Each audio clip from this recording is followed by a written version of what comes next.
8ஆம் அதிகாரம். பின்பு அவர் பட்டணங்கள் தோறும் கிராமங்கள் தோறும் பிரயாணம் பண்ணி தேவனுடைய ராஜ்யத்திற்குரிய நற்செய்தியை கூறி பிரசங்கித்து வந்தார். 12 அவருடனே கூட இருந்தார்கள்.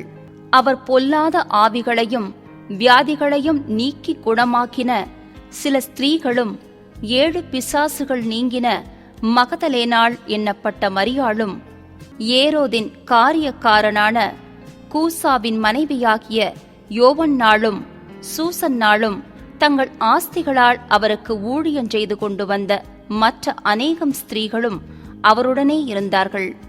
சகல பட்டணங்களிலும் இருந்து திரளான ஜனங்கள் அவரிடத்தில் வந்து கூடினபோது அவர் உவமையாகச் சொன்னது, விதைக்கிறவன் ஒருவன் விதையை விதைக்கப் புறப்பட்டான். அவன் விதைக்கையில் சில விதை வழியருகே விழுந்து மிதியுண்டது. ஆகாயத்து பறவைகள் வந்து அதை பட்சித்து போட்டது. சில விதை கற்பாறையின் மேல் விழுந்தது. அது முளைத்த பின் அதற்கு ஈரமில்லாததினால் உலர்ந்து போயிற்று. சில விதை முள்ளுள்ள இடங்களில் விழுந்தது. முள் கூட வளர்ந்து அதை நெருக்கி போட்டது. அப்பொழுது அவருடைய சீஷர்கள் இந்த உவமையின் கருத்து என்னவென்று அவரிடத்தில் கேட்டார்கள். அதற்கு அவர், தேவனுடைய ராஜ்யத்தின் இரகசியங்களை அறியும்படி உங்களுக்கு அருளப்பட்டது. மற்றவர்களுக்கோ அவர்கள் கண்டும் காணாதவர்களாகவும் கேட்டும் உணராதவர்களாகவும் இருக்கத்தக்கதாக அவைகள் உவமைகளாகச் சொல்லப்படுகிறது. அந்த உவமையின் கருத்தாவது, விதை தேவனுடைய வசனம். வழியருகே விதைக்கப்பட்டவர்கள் வசனத்தை கேட்கிறவர்களாயிருக்கிறார்கள். அவர்கள் விசுவாசித்து ரட்சிக்கப்படாதபடிக்கு பிசாசானவன் வந்து அவ்வசனத்தை அவர்கள் இருதயத்திலிருந்து எடுத்து போடுகிறான். கற்பாறையின் மேல் விதைக்கப்பட்டவர்கள் கேட்கும்போது சந்தோஷத்துடனே வசனத்தை ஏற்றுக்கொள்ளுகிறார்கள். ஆயினும் தங்களுக்குள்ளே வேர்கொள்ளாதபடியினாலே கொஞ்ச கால மாத்திரம் விசுவாசித்து சோதனை காலத்தில் பின்வாங்கிப் போகிறார்கள்.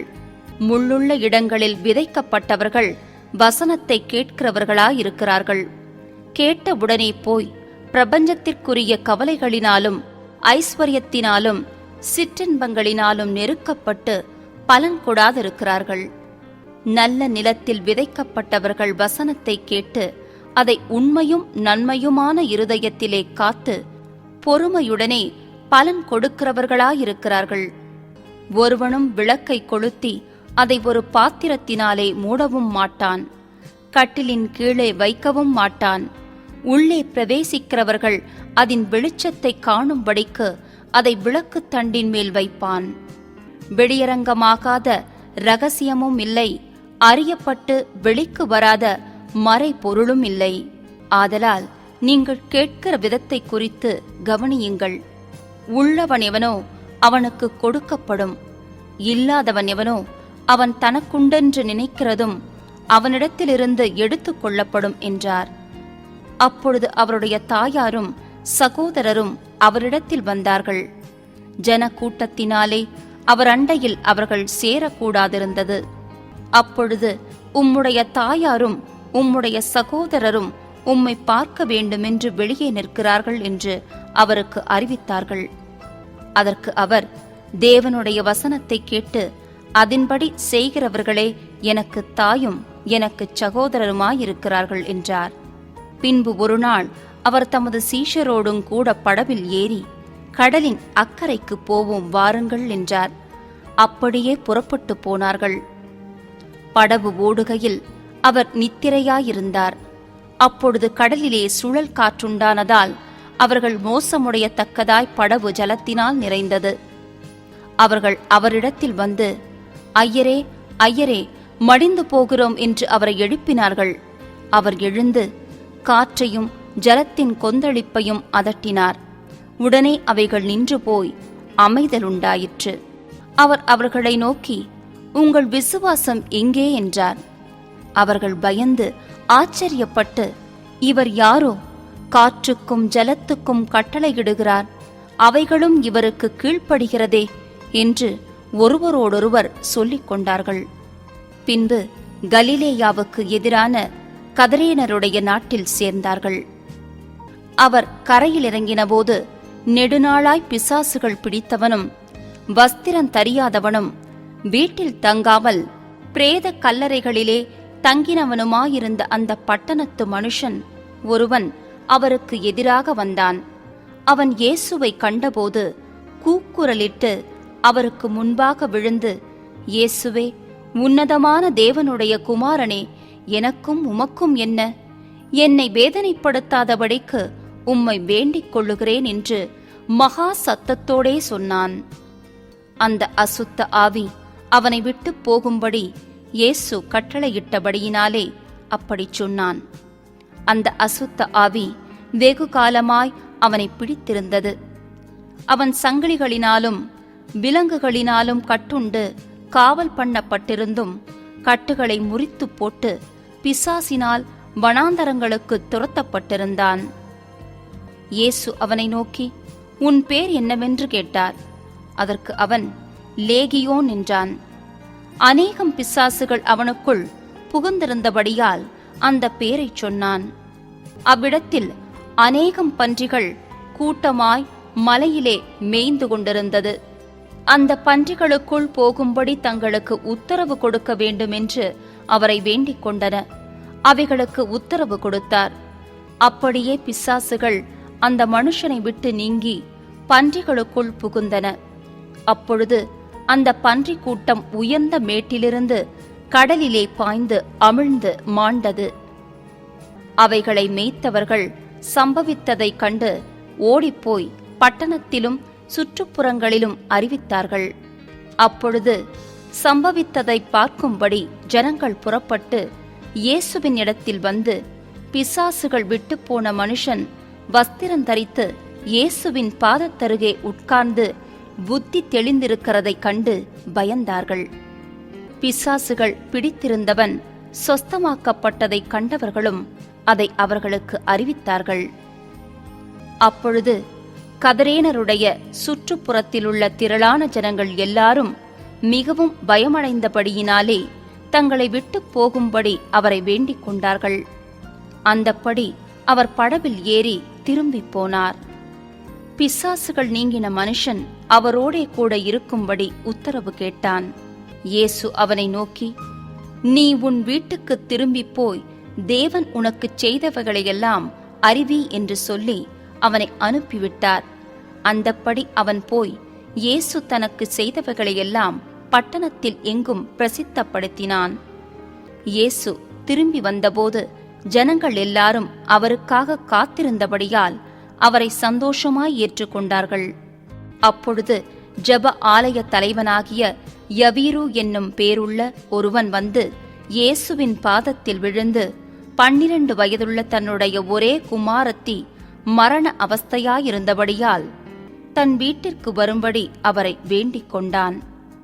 அவர் போகையில் திரளான ஜனங்கள் அவரை நெருக்கினார்கள். அப்பொழுது 12 வருஷமாய் பெரும்பாடுள்ளவளாயிருந்து தன் ஆஸ்திகளையெல்லாம் வைத்தியர்களுக்குச் செலவழித்தும் ஒருவனாலும் சொஸ்தமாக்கப்படாதிருந்த ஒரு ஸ்திரீ அவருக்கு பின்னாக வந்து அவருடைய வஸ்திரத்தின் ஓரத்தை தொட்டாள். உடனே அவளுடைய பெரும்பாடு நின்று போயிற்று.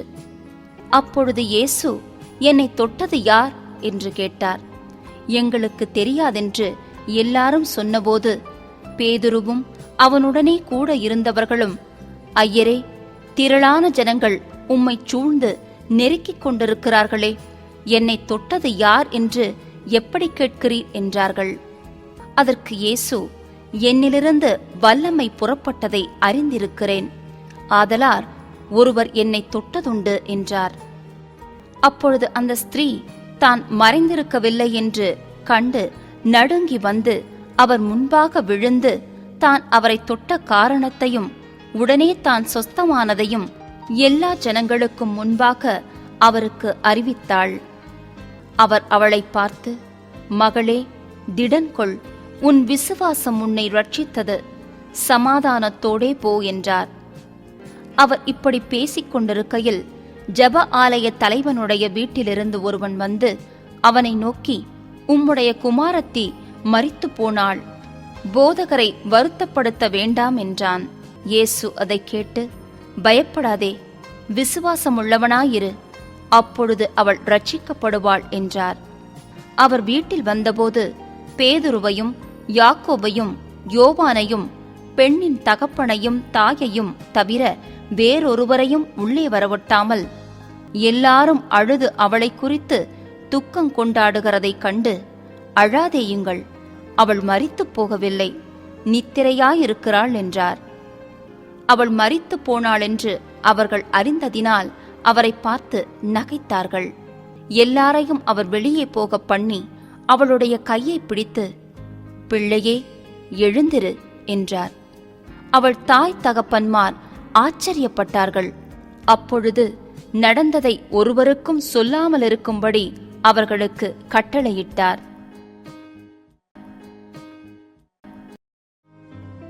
ஒன்பதாம் அதிகாரம். அவர் தம்முடைய 12 சீஷரையும் வரவழைத்து சகல பிசாசுகளையும் துரத்தவும் வியாதியுள்ளவர்களை குணமாக்கவும் அவர்களுக்கு வல்லமையும் அதிகாரமும் கொடுத்து தேவனுடைய ராஜ்யத்தை குறித்து பிரசங்கிக்கவும் பிணியாளிகளை சொஸ்தமாக்கவும் அவர்களை அனுப்பினார். அப்பொழுது அவர் அவர்களை நோக்கி, வழிக்கு தடியையாவது பையையாவது அப்பத்தையாவது காசையாவது எடுத்துக்கொண்டு போக வேண்டாம், 2 அங்கிகளை கொண்டு போகவும் வேண்டாம். எந்த வீட்டிலே பிரவேசிக்கிறீர்களோ அங்கே தங்கி அங்கிருந்து புறப்படுங்கள்.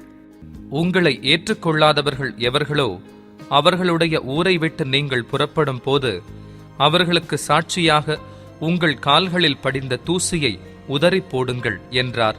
அவர்கள் புறப்பட்டு போய் கிராமங்கள் தோறும் திரிந்து எங்கும் சுவிசேஷத்தை பிரசங்கித்து பிணியாளிகளை குணமாக்கினார்கள்.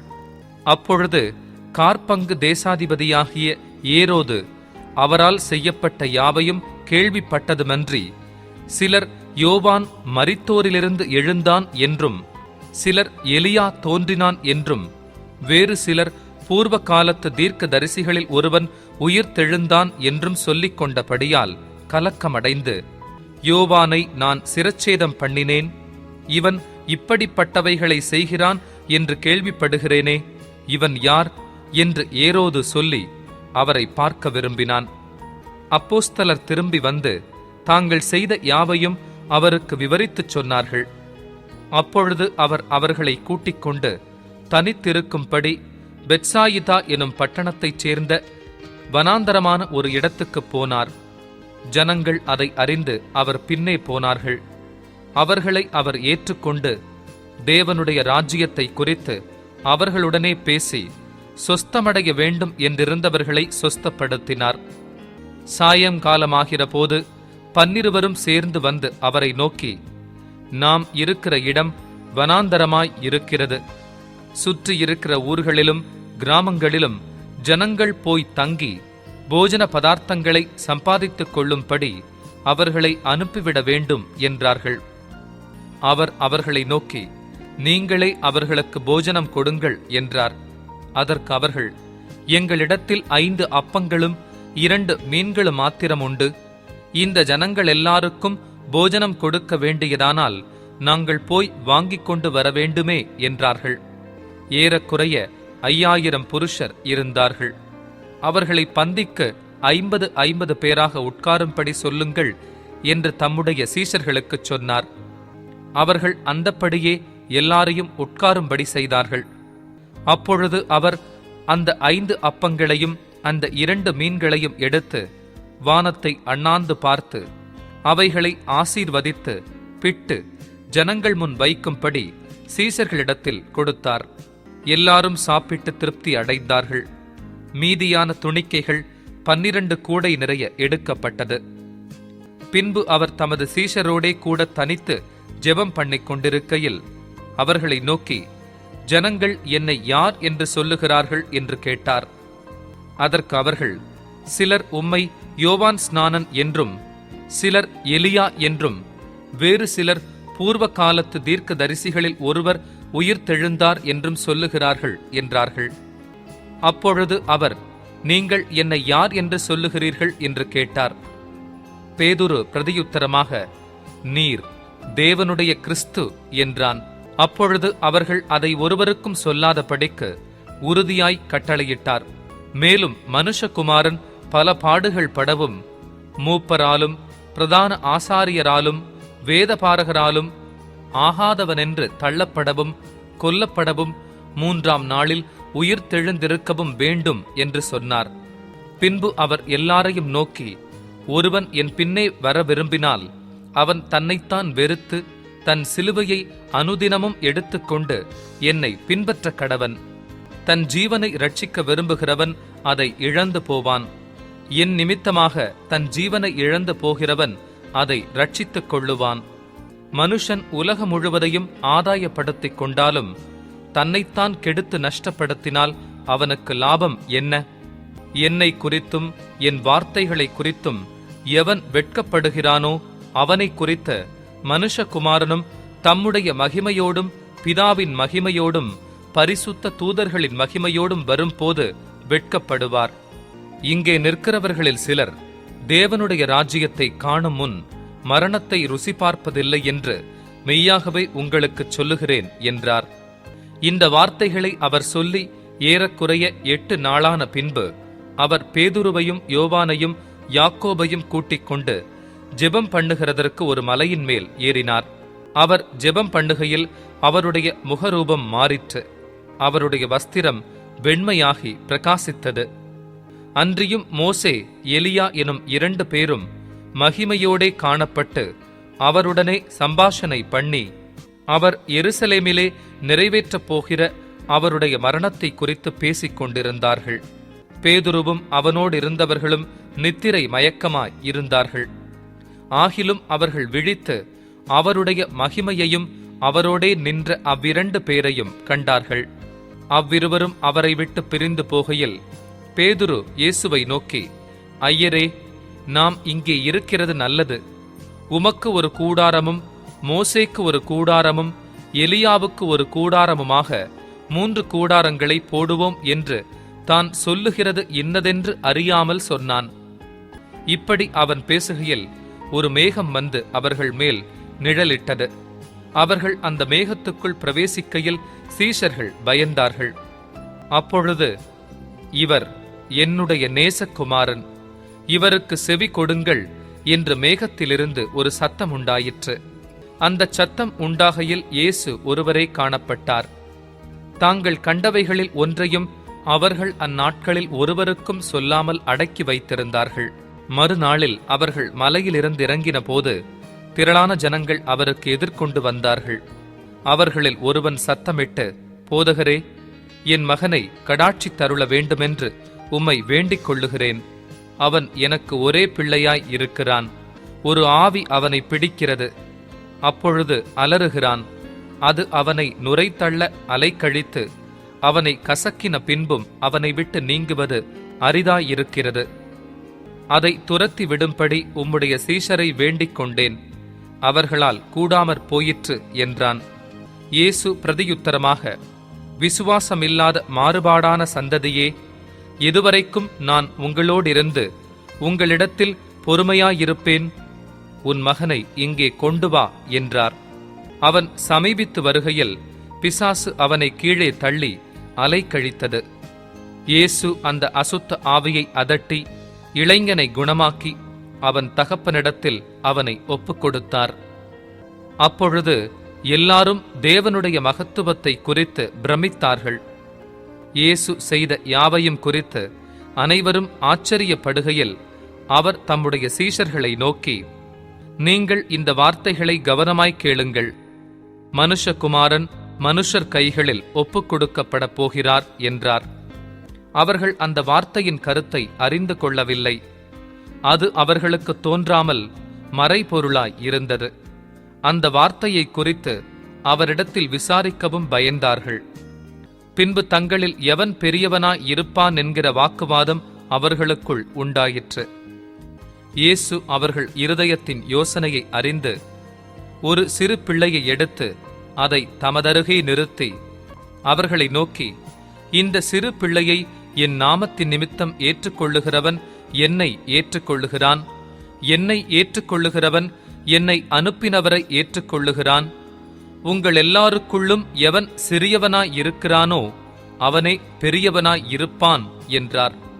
அப்பொழுது யோவான் அவரை நோக்கி, ஐயரே, ஒருவன் உம்முடைய நாமத்தினாலே பிசாசுகளை துரத்துகிறதை நாங்கள் கண்டு அவன் எங்களுடனே கூட உம்மை பின்பற்றாதவனானபடியால் அவனை தடுத்தோம் என்றான். அதற்கு இயேசு, தடுக்க வேண்டாம், நமக்கு விரோதியாயிராதவன் நமது பட்சத்தில் இருக்கிறான் என்றார். பின்பு அவர் எடுத்துக்கொள்ளப்படும் நாட்கள் சமீபித்த போது அவர் எருசலேமுக்கு போக தமது முகத்தை திருப்பி தமக்கு முன்னாக தூதர்களை அனுப்பினார். அவர்கள் போய் அவருக்கு இடத்தை ஆயத்தம் பண்ணும்படி சமாரியருடைய ஒரு கிராமத்திலே பிரவேசித்தார்கள். அவர் எருசலேமுக்கு போக நோக்கமாயிருந்தபடியினால் அவ்வூரார் அவரை ஏற்றுக்கொள்ளவில்லை. அவருடைய சீஷராகிய யாக்கோபும் யோவானும் அதை கண்டபோது, ஆண்டவரே, எலியா செய்தது போல வானத்திலிருந்து அக்கினி இறங்கி இவர்களை அழிக்கும்படி நாங்கள் கட்டளையிட உமக்கு சித்தமா என்று கேட்டார்கள். அவர் திரும்பி பார்த்து, நீங்கள் இன்ன ஆவியுள்ளவர்கள் என்பதை அறியீர்கள் என்று அதட்டி, மனுஷகுமாரன் மனுஷருடைய ஜீவனை அழிக்கிறதற்கு அல்ல, ரட்சிக்கிறதற்கே வந்தார் என்றார். அதன் பின்பு அவர்கள் வேறொரு கிராமத்துக்கு போனார்கள். அவர்கள் வழியிலே போகையில் ஒருவன் அவரை நோக்கி, ஆண்டவரே, நீர் எங்கே போனாலும் உம்மை பின்பற்றி வருவேன் என்றான். அதற்கு இயேசு, நரிகளுக்கு குழிகளும் ஆகாயத்து பறவைகளுக்கு கூடுகளும் உண்டு, மனுஷகுமாரனுக்கோ தலை சாய்க்க இடமில்லை என்றார். வேறொருவனை அவர் நோக்கி, என்னை பின்பற்றி வா என்றார். அதற்கு அவன், ஆண்டவரே, முன்பு நான் போய் என் தகப்பனை அடக்கம் பண்ண எனக்கு உத்தரவு கொடுக்க வேண்டும் என்றான். அதற்கு இயேசு, மரித்தோர் தங்கள் மரித்தோரை அடக்கம் பண்ணட்டும், நீ போய் தேவனுடைய ராஜ்யத்தை குறித்து பிரசங்கி என்றார். பின்பு வேறொருவன் அவரை நோக்கி, ஆண்டவரே, உம்மை பின்பற்றுவேன், ஆனாலும் முன்பு நான் போய் வீட்டிலிருக்கிறவர்களிடத்தில் அனுப்புவித்துக் கொண்டு வரும்படி எனக்கு உத்தரவு கொடுக்க வேண்டும் என்றான். அதற்கு இயேசு, கலப்பையின் மேல் தன் கையை வைத்து பின்னிட்டு பார்க்கிற எவனும் தேவனுடைய ராஜ்யத்துக்கு தகுதியுள்ளவன் அல்ல என்றார்.